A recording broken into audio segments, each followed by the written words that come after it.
Oh, hey there. Welcome to this week's episode of Healthy-ish with Nutrish Mish. I am so excited to share this episode with you. Now, just slight little trigger warning if you struggle with disordered eating or eating disorders, this might not be the best episode for you. But if this is not something that you struggle with, this could be a super valuable episode for you guys to learn from. One of my friends and clients, Alina, was gracious enough to come on the podcast and tell her whole story. And the reason I wanted Alina on the podcast was because she has gone through such an incredible mental transformation. She is somebody that really struggled with the idea of weight and her relationship with food. And to be honest, she would come on and off to see us at Nutrish Mish because she had a really difficult time differentiating between wanting to manipulate her weight and wanting to diet versus like really getting to the root of the problem. And this last time she came back, she's like, you know what? Like, I'm just giving into the process. I am trusting the process. And the incredible transformation that has come with her mindset shift, her relationship with food, has allowed her to for the first time, not only lose weight consistently for the first time, I think, which is obviously really important, but just free up so much mental space in her head around food and around weight. And as somebody who works with a lot of people that struggle with their relationship with food, I know you sometimes feel like you're the only one that suffers with this and you're the only one that has these problems. So I asked Alina, look, you are kind of like the before and after from the mental point of view. Would you mind coming on and sharing your story? Because I could talk till I'm blue in the face, but when you hear it from somebody who's actually gone through it, I said to her, I was like, if you come on this podcast, there's no chance that you're not going to help at least one person. So she was gracious enough to come on and share her story. And I'm really hoping that if this resonates with anybody out there, that it gives you all the hope and confidence in the world that if she was able to change her mental attitude and really fix her relationship with food and free up that space in her mind, and now she's actually able to not only lose weight consistently, but just really not be stressed about food, not make herself feel guilty, not be obsessed with the scale, all those things that were mentally holding her back. I want you to know that there is not only just hope for you, that you can do it. So welcome, Alina, to the podcast. Hi, Alina. Hello. Okay, cool. So I wanted to bring Alina on because, you hear me say a lot of things. And you hear me talk about transformations, and you hear me talk about, what's important when it comes to long-term weight loss. I think Alina is such an amazing example because she has done so much of the head work. So she has come from a place where, food and nutrition and weight has been such a burden in her life to the point where she couldn't make forward progress. To now, she's somebody that has a completely different relationship with food, a completely different mindset with food. And I knew bringing her on, I know there's going to be at least one person out there that's going to be like, oh my God, if she can do it, I can do it. So I'm really excited to share her story. So Alina, tell me a little bit about your background with weight loss, with nutrition, with all of that kind of stuff. Give me the whole story. Start me from the beginning. Lord. We have time. We're on a podcast. We have all the time in the world. Let's hear it. So I've always struggled with my mind, basically body image, with my mind, with, even at the age of 11, thinking I was really heavy. And, I wasn't a heavy kid, but I always struggled with body image and, I would say disordered eating, up and down as I got older. When I went to college, I didn't gain the freshman 15. I got an A+ in that, I got freshman 30. And then as time went on, I would lose weight, gain weight, lose weight. And to be honest with you, I really would diet. And I really didn't think I was dieting because I was following a food plan and I was just abstaining from certain food groups. But I was really depriving and shaming myself to lose weight. And even, before I got married, I was kind of concerned. I was the thinnest and probably the best shape of my life. My husband was calling me She-Hulk at the time, She-Hulk? What does that mean? She-Hulk. She-Hulk? Yeah, an Avenger. So talk to me. I was in amazing shape, but I almost wasn't sure if my dress was going to fit. What was the mental, place that you were in to get yourself there? Because, I'm sure people looking at your pictures from your wedding or even from you in college or, after college when you were dieting and all that, and you looked a certain way, but what was going on in your brain? So I would go out and I would always, it was a mentality of no. It was a mentality you can't have that, Alina. You need to be thin. like I felt like I was in jail a lot with my eating. I would say it was pretty much an eating disorder, even though I was never diagnosed with one. It was always like a deprivation thing. Like I would see other girls and women, and they would eat like a hamburger, and I'm like, oh God, I have to have it like a bun with no cheese, no salt, salad, and they're eating like French fries and they're having fun and they're having their margarita. And I'm like, oh no, no, no. I need to watch what I'm doing because I don't drink anymore. I abstained from sugar, wheat, and flour. And I was like, basically, I was very rigid. How did you get to that point from college where you're like, you said you gained the freshman 30? How did you get from like what clicked? Like, why did you even think you had to lose weight? And then how did you get from this point from like being in college to like not really caring to being like so rigid and strict with yourself? Like, what did that look like? So college was the first time that I started really gaining. Like I got close to 200 pounds. I was probably like 180 and I'm only 5'6". So I remember my dad picking me up from Penn State and being like, he never said anything, but he couldn't believe how much weight I gained in such a short period of time. How did you know if he never said anything? Because he has a visual. He said it. He said it without saying. Don't just being nasty. No, he was surprised. Right. And at the time, you drink in college. You're eating. I think I even tried Herbalife, to be quite honest with you. Oh my God, you're like dating to the 90s. Okay, I graduated, No, I remember Herbalife. I did shakes, I did the pills and all that, but I still just couldn't really lose the weight. And then I was going up and down my freshman year of college. And then I would say May, I went to Weight Watchers. And it was the first time I tried. Can I ask one more question? Yes. So your dad gave you the look. Sometimes people might not have even like, some people might roll their eyes and be like, oh, whatever, Dad. Why did it bother you so much? Because I hated what I looked like. And I knew that I was hurting myself with overeating. Yeah. It was a painful thing. The food is an emotional thing for me. It's a spiritual issue for me. It's just like when I overeat, it's really like I'm not being Alina. Like I'm hurting myself. I'm not talking about like having a little extra birthday cake at a birthday party. I'm talking about the binge eating. I'm talking about the secret closet eating. Yeah. I'm talking about the shame eating and really like being a little psychotic about like going to the buffet at the freshman, dorm and like being a little like overly preoccupied with what everyone else is eating and what I'm not eating and what's being served. And is that too fried? And is that like the soundtrack in my head, Michelle, was just so bad.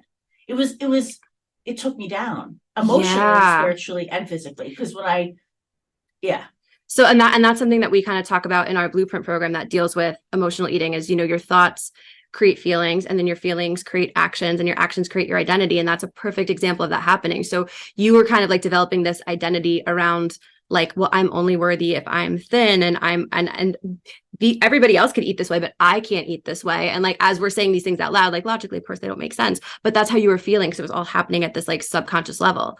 So that's kind of like the state you were in. And then you started Weight Watchers. And then what happened there? I dropped a ton of weight, but I didn't really do Weight Watchers. I didn't count the points. What did you do? I just deprived the hell out of myself.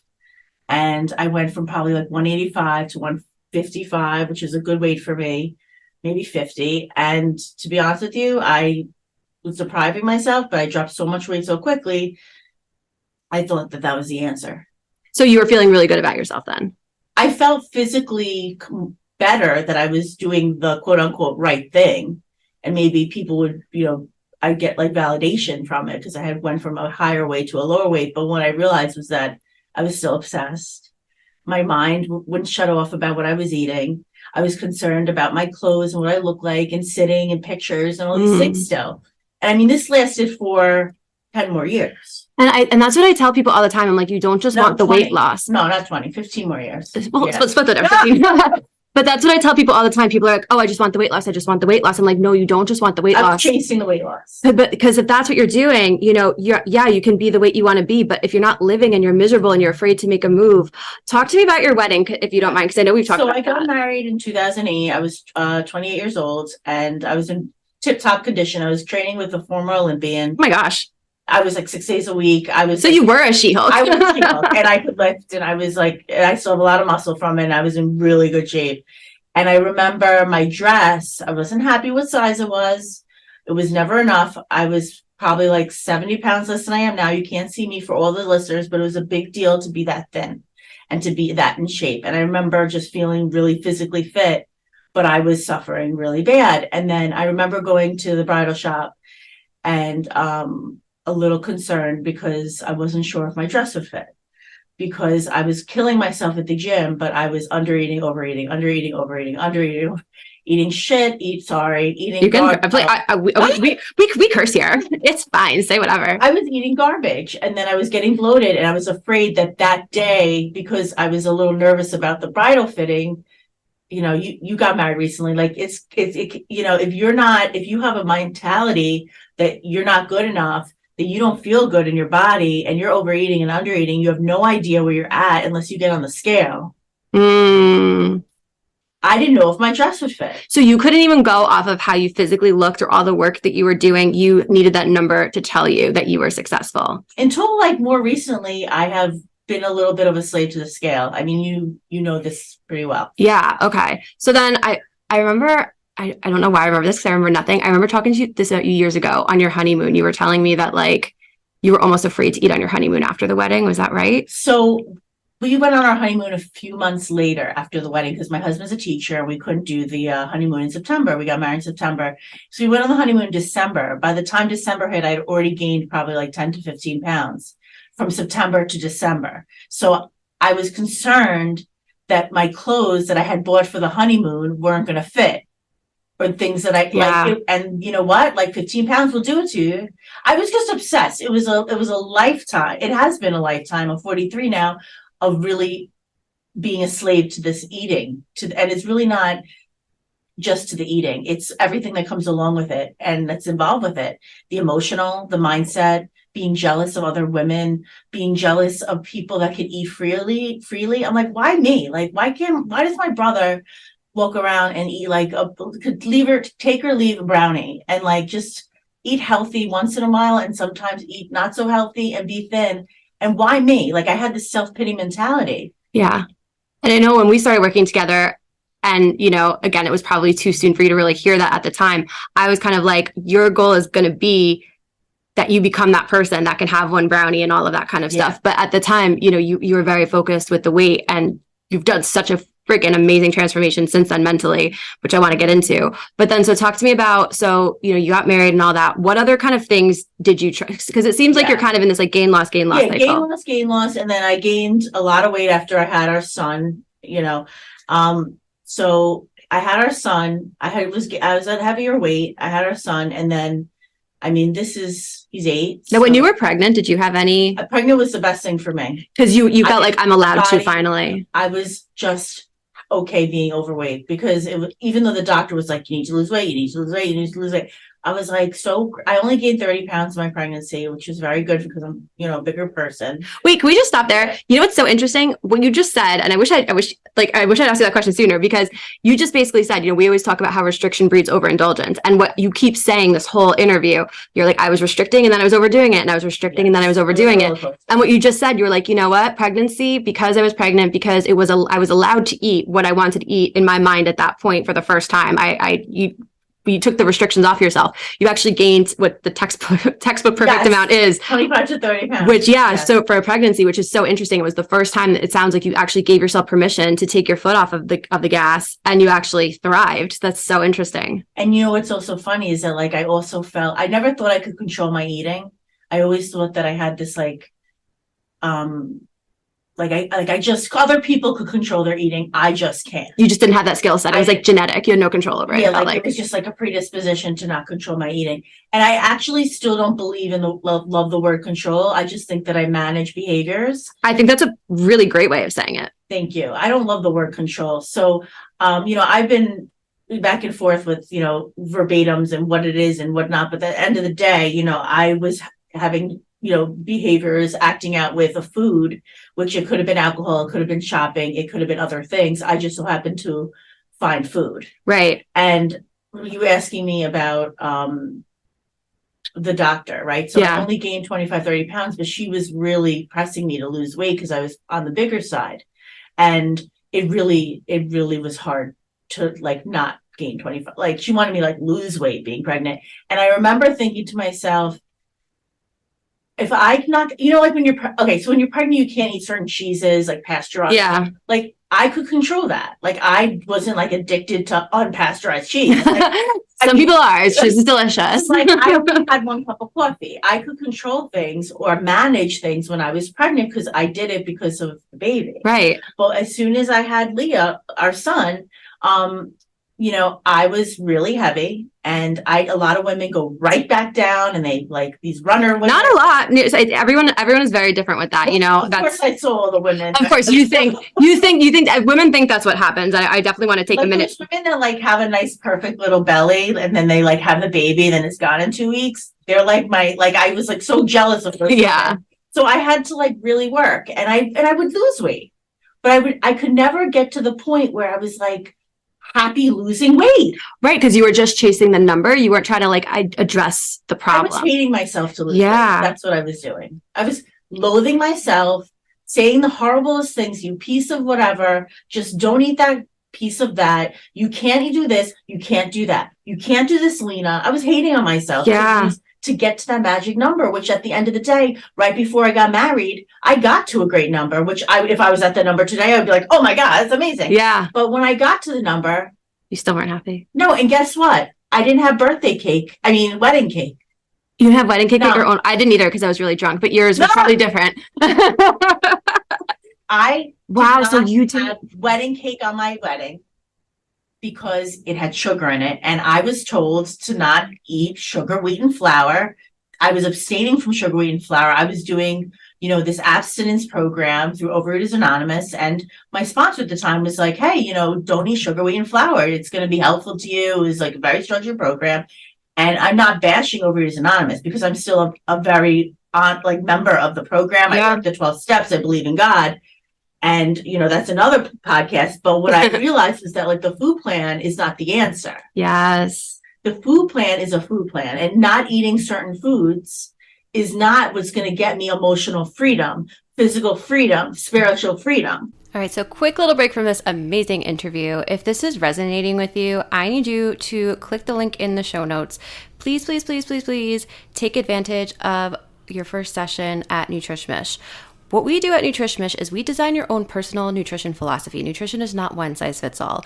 And our hallmark and our framework and the way that our whole program is based on 3 things. Can you eat this way for the rest of your life? Do you like it? And obviously, is it an improvement from what your body's used to? So you see the result. We've helped over 10,000 people lose weight over the past 10 years and keep it off. Because when you lose something, you shouldn't have to find it again. But we do it because we get to the root of the problem. So whether you're an emotional eater, if you're a stress eater, if you're a chronic dieter, if you just don't know what to do, we will find the perfect framework for you so that you don't ever have to do this again. So take a look in the show notes, click that link, take advantage of your very first session. If you use the promo code Nutrish30, it's only, guys, $19. I'm doing this because we want to try to help as many people as we possibly can. So take advantage of that. We're going to so look forward to meeting you. And now back to the episode. Oh my God, say that again. I'm obsessed with what you just said. Not eating certain foods is not going to create emotional freedom, spiritual freedom, and physical freedom for me. 1,000%. Maybe for the other girl down the road, okay? Maybe for the gentleman down the road, he can just physically stop eating something and be cool and lose the weight. For me, it's a threefold thing. And for me, I needed somebody like you, who I see you as more of like a mindset coach and a nutritionist in one, and accountability. I mean, it doesn't really get, much more comprehensive, I want to say. So, I've been to like 14 nutritionists. Like I've been to them. Like to me, it's less about just the food plan. I know what to eat. Right. Yeah. And that's what I tell people. I'm like, the people who are good for that I personally like to work with, not, at Nutrish Mish, we have 1 million people that I personally like to work with, and the people that are good for like our blueprint program. I always say they're the ones that could teach the nutrition class. They know everything. It's not a matter of that they don't know what to eat. Yeah. It's that they can't do it consistently because of their mindset. Yes. And I came back to you, I had stopped seeing you. I was in So let's talk about that, because we were on it. We've been on and off relationship, but like we've always been friends, but like, but you you weren't necessarily ready to hear that. You were still, again, like very, I want to say entranced. I didn't believe you. Talk to me about that. Okay, so I saw you in 2016. I worked with you. I just wasn't ready to like really get the minds together. Yeah. So, and I really just And what did you like, think? Yeah, like lose weight. you're like, I don't give a shit about this mindset, bitch. No, I Like, need listen, just get me down. Phone about like my mind. Yeah. Like, whatever. I just want to lose the weight like I've always done and be miserable. No, I'm kidding. So I just wanted to lose this baby weight, and I was having a tremendously hard time losing the weight. And then a few years ago, I came back to you because I always felt like you understood me, but I just wasn't totally on board. Like I was tiptoeing onto the ship and then I would go back off and then I would tiptoe back on. What made you go off? Like what was I it? was like, no, she doesn't understand. I'm different. I have this like addiction and she is skinny. She doesn't understand what, like, this is what would go in my head. Yeah. I'm like, she doesn't get what it's like to be 245 pounds. Like, she doesn't understand me. She doesn't understand, no, that I need to punish myself to lose weight. She doesn't understand that I need to suffer to be thin. Yeah. This is the soundtrack. Yeah. I always used to tell you, if we had a thought bubble over your head, like what would be, Yes. yeah. So, and that's really, really interesting because, and again, thinking about it, you're like, okay, I need to suffer for my art. Basically, if I'm not suffering, I'm not doing it right. If I'm enjoying myself, if I'm actually enjoying my food, if I'm able to do this stuff. That was a whole mindset shift for me. Yeah. It was like, you have said to me so many times, so many of the same things over and over and over, and it just wouldn't sink in. And I had a conversation because I go to a therapist because, I have things to talk to a therapist about. Sure. And I said to my therapist, I go, I don't know if I should stay with this nutritionist again. And she's like, well, what's the deal? Like, why wouldn't you stay with her? It seems like it's like a good thing for you. And I said, I don't know. She's like, so I have a question for you. Like, what don't you know? And I'm like, well, she's like, do you think she's trustworthy as a nutritionist? I'm like, does she know it? Like, she's an expert? I'm like, absolutely. She's been doing this for years and she knows what she's doing. People are very successful. And she's like, okay, so maybe you need to like believe that and trust that. And I realized that I wasn't fully trusting you as an expert. And one of the things that it does say in the 12 steps in the big book of Alcoholics Anonymous, and I will say this, is that we need to trust professionals. I'm not a healthcare professional. Yeah, I'm not. Right.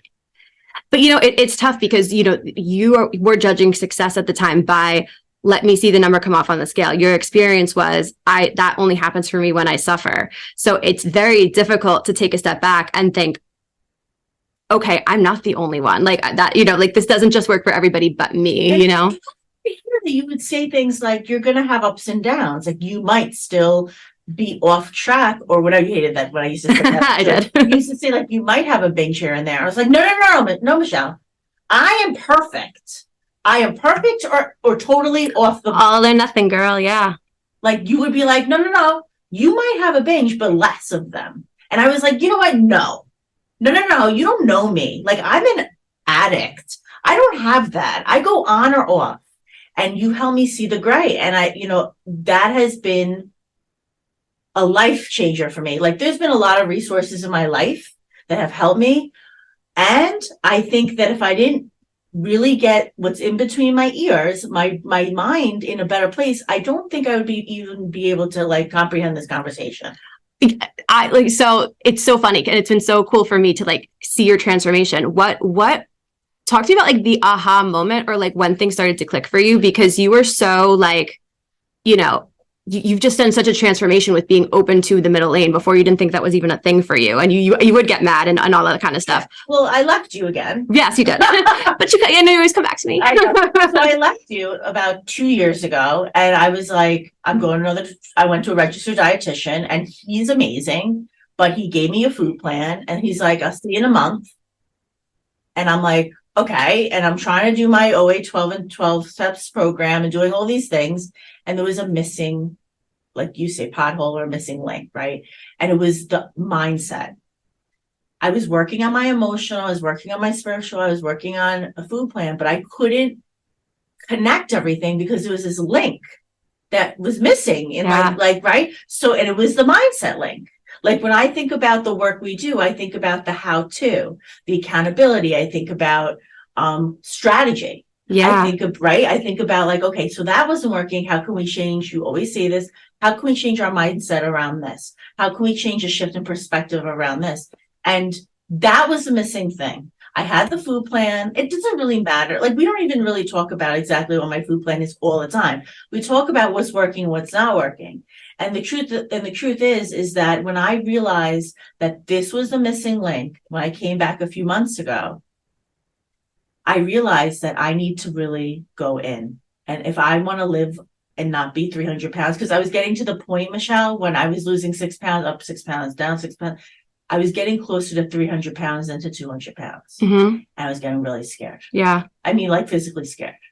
I have an 8-year-old, it was a wake up for me, but not just a wake up because I've been at this since I'm, a young adult.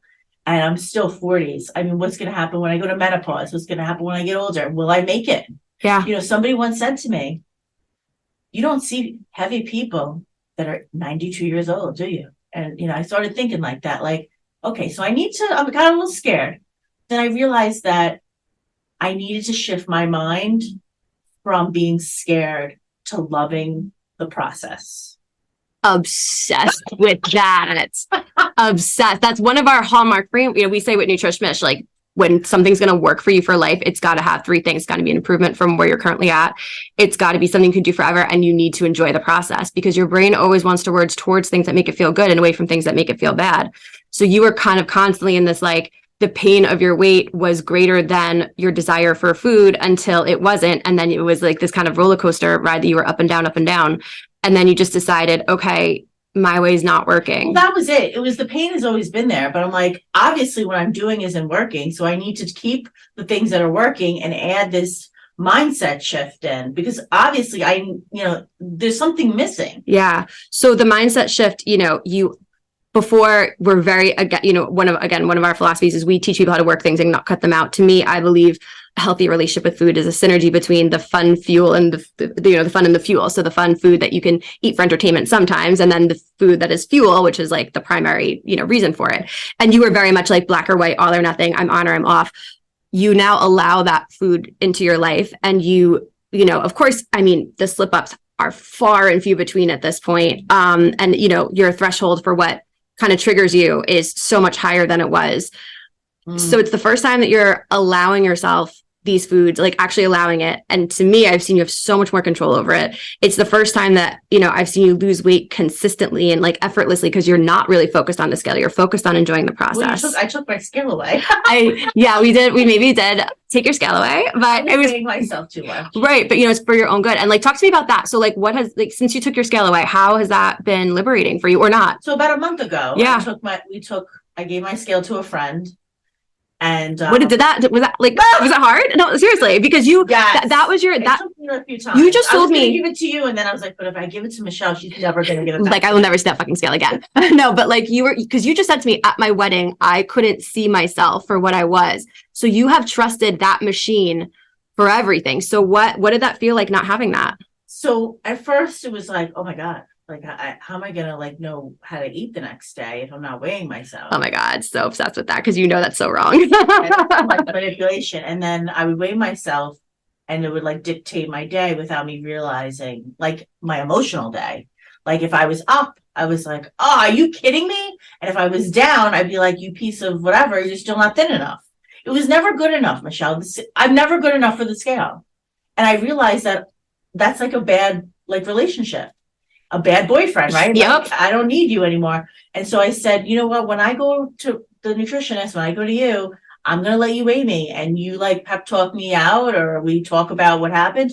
And then it's been about a month, maybe 5-6 weeks. I haven't weighed myself, which is a miracle. We got the scale back. My husband has it somewhere because he wants to keep track of his own weight and whatever. So, but I personally haven't gone on. And what I realized is that it was like my master. It was like I put so much faith in that scale. I wanted that scale to love me, because I just didn't love myself. And I wanted the scale to be low. I wanted the scale to be really low. Yeah. Because I thought that was the answer. And now you can just rely on yourself, which is amazing. Now you could just rely on like, you don't need the scale to tell you how to eat the next day. You just know because now you're loving and respecting yourself. And I realize that the number has nothing to do with who I am as a person. No. And, my goal is to continue to be healthy and to, I have very good blood work and all these things are great. And I have plenty of, pounds to lose or let go of. And I know I will in time, but it's not going to happen in, this like restrictive mentality of hating and shaming and loathing who I am. It just can't happen like that. That's not the kind of role model mother I want to be. Yeah. That's not who I want to be for other women. I see these young women that are 13, 14 years old struggling with their own body image. And I would like to be somebody that can say one day, I struggled. And I will say, and I'm saying it right now, even though I'm not where I physically would like to be, we as a society put so much emphasis on women's bodies. And we need to embrace women of all. I think we've gotten better. We have, for sure. And we need to continue to embrace women and young girls. And young girls have to feel good in who they are from the inside out. Because it sounds so cliche. And I know I lived this because that little girl that was, asking mom, like, am I thin as the other girls in the class when I was thin? When I played soccer and I ran my buns off and I was thin, I thought I was heavy still. And then when I was almost 250 pounds and I was heavy, I was still Alina. Mm-hmm. And that Alina my worth isn't determined by the number on the scale or anything else other than what I really feel I deserve in my life. And today I feel much more worthy. I put pictures up. Our son just had a communion and I'm not happy how I look. I'm a bigger size. Really? I thought you looked great in those pictures. I saw them. Thank you. And I said, you know what? I need to be okay with me today. And I am okay with me today because I wouldn't have put those pictures up. Some pictures I'm still, Listen, not everyone's a good photographer. Like I have pictures, listen, not, you give somebody's husband the camera and they don't know what the hell they're doing with it. Like it's not always, it's not always that. Sometimes it's them. But so here's my question. You have freed up so much mental space right now in your brain, and I'm not saying not because I know but it's so much less than it used to be as far as like looking at what other people are eating and judging yourself and all of that. And I feel like the voice in your head is so much kinder. And this is the most consistent I have ever seen you with weight loss because you're actually healing the right thing. You're getting to the root of the actual problem. You're not just chasing a number on the scale. So if, anybody is listening to this podcast right now and they're like, oh my God, I am this girl. I identify with this girl, or even yourself when you first started with us or whatever, like what advice would you give them or yourself coming, starting something like this in the place that you were at where like you're scared, you hate yourself, you feel like you're the exception to the rule, you feel like you have to thrive in all or nothing, you feel like you have to suffer for your art. What advice would you give that person that's listening right now? The advice I would give is trust. Whatever it is that you've been doing has taken you to the point that you are now. And if you're sitting in a Nutrish Mish's office with one of the nutritionistas, there's a reason for it, and that you're there to take advice, suggestions. And if you're not taking action on them and you're not following up on them, and you're sitting there with your judgments and you're sitting there with your old ideas about how nutrition is, maybe you should give it 30 days. Maybe you should give it a day to listen to somebody who's actually trained in this, who understands the disordered eating, behavioral issues. I'm talking to the emotional eater. Yeah. Right. Like get out of your own way. Get out of your own way. That's what it is. When you're in that cycle, it's hard to even recognize, and give it a chance and have grace for yourself. Yeah. Like I don't shed weight every week. And that has to be okay because I'm in process, right? My clothes are starting to fit better. I went back to the gym. I'm drinking more water, less soda. I'm doing all the things, right? But it's not going to happen overnight. And I definitely didn't gain 75 pounds in 2 years. I gained 75 pounds in like 10, but it's going to take me maybe a year and a half to shed that weight. I don't know, but I do know that there's resources and people that can help me. And if I'm not willing to listen to those and take action on those, then I'm really not willing to help myself. Right. And to be honest, it's going to be a direct reflection of how much you're changing your mentality. Because your mentality was what's holding you back. I tell people three And the things. mentality enforces the habits. Yes. That you always talk about, like the habits, the habits, the habits. And I really used to hate when you used to say the habits. I'm like, F the habits. Shut up with your damn habits. I just want to lose the weight.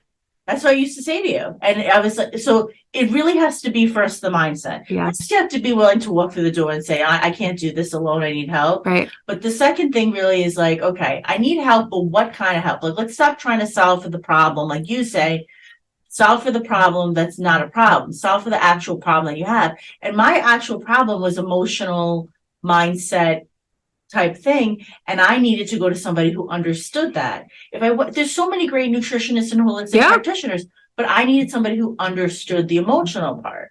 So, if that is your problem, we have to be patient with that, because that's not going to happen overnight. Yeah, the weight is the symptom. So a lot of times we're just taught to chase the symptom, chase the weight. And there's so many ways to get your weight down that aren't fixing the actual problem. Take a shot, whatever. Right. But then what happens is, you're left with yourself. Like even, everyone's doing Ozempic now. It's like the cool, trendy thing. But if you read any study, it's all the weight always comes back. And the reason is because the problem's still there. When you take away the mechanism that's artificially keeping you there, you still have the poor relationship with food potentially. You still have the mindset issues. You still have this all or nothing mentality. You still have a really negative self-talk. But once you take that away, that's what allows you to lose weight in an organic way. It feels effortless because you're doing all the things that you were doing before. Maybe it's just that you're not forcing yourself to, you're doing it because you want to.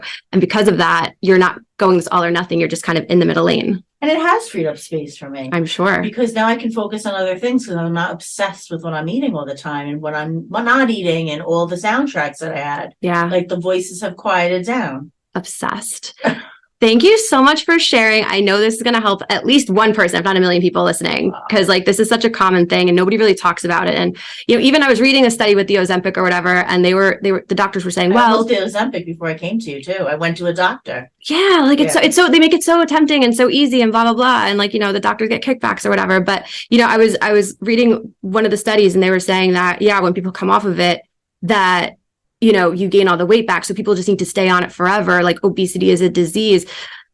I think it's more, people don't hit it from the right problem. I think if you have a mindset issue, we don't hit it from the mindset. If you hit it from the mindset, that fixes the problem. And I used to say to you, like, maybe I have like a physical, like a thyroid issue. You believed it, yeah? I got my thyroid checked out and you're like, no, because you do lose weight, Alina. You do.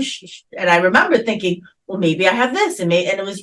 Yeah. There are some people there. Trust me. I work with those people too, that have like the hormonal imbalances and that have the thyroid things and that they're doing all the right things. And the way one plus the ways to put it for them is 1 + 1 doesn't equal 2. You have a broken heart. So we have to have a little bit of a different approach with them. But for people that, when you improve your eating habits, your weight is a reflection of that, because that's exactly how you want to look at it. It's a barometer. That doesn't mean you have a problem. That just means you have to kind of put your mentality in a place where you can execute consistently. Yeah. And it was really hard to hear that. And I'm grateful that I can change my lifestyle today and hear what you have to say. So, oh my gosh, this might be one of my favorite podcast episodes, because, I know whenever I work with people who struggle with this particular aspect of food and weight, you think that you're the only one, and you're not. And not only are you not the only one, but there is a path to get you to a place of freedom with this, where you can not only be the weight that you want and all that kind of stuff, but also have the good relationship with food and not make yourself feel guilty and improve your self-talk and just feel good about the whole thing. And thank you once again to Alina for coming on and sharing her story. If this resonated with you, or even if you have, another issue in regards to food, maybe you just don't know what to eat, or maybe you just hit menopause, take a click in the show notes, look at that little link that I put there. Like I said, use the promo code that's in the show notes. You guys could get started with us, guys, for $19. The only reason honestly I charge anything is because I want to prevent no-shows.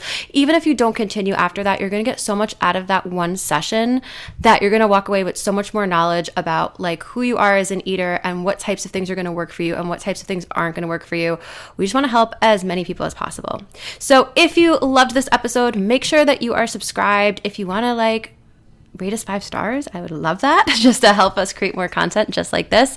And don't forget to say hi on social media. You can follow me on TikTok at Nutrish Mish, as well as Instagram at Mish of Nutrish Mish. That's MISH of NUTRISHMISH.